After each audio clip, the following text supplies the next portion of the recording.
Mes amis, bonjour. À l'occasion du 60e anniversaire de l'indépendance de l'Algérie, je tenais à vous lire la dernière lettre que Hassiba Benbouali a adressée à ses parents. Alger, le 15 septembre 1957.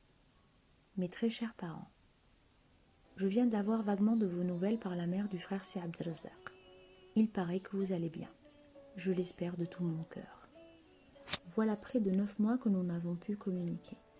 Je me faisais un mauvais sang de tous les diables, car je savais que vous étiez très ennuyés à cause de moi, que la police ne sortait plus de la maison, et il m'était impossible de vous écrire ou de vous envoyer qui que ce soit. J'aimerais tellement vous revoir, je vous ai terriblement langui.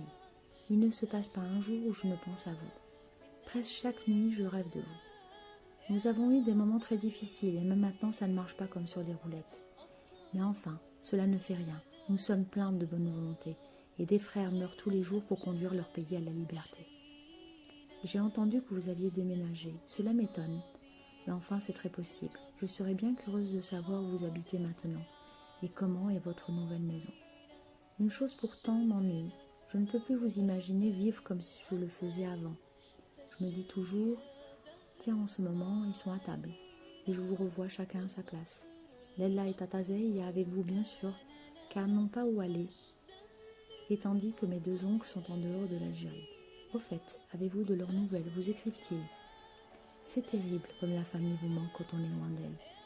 Vous savez que je suis très recherchée ici à Alger, donc il m'est impossible de rien faire. Aussi, ai-je décidé, enfin, il est de mon devoir de partir au maquis, où je sais que je pourrai servir comme infirmière, ou même s'il le faut, et je l'espère de tout mon cœur, combattre les armes à la main.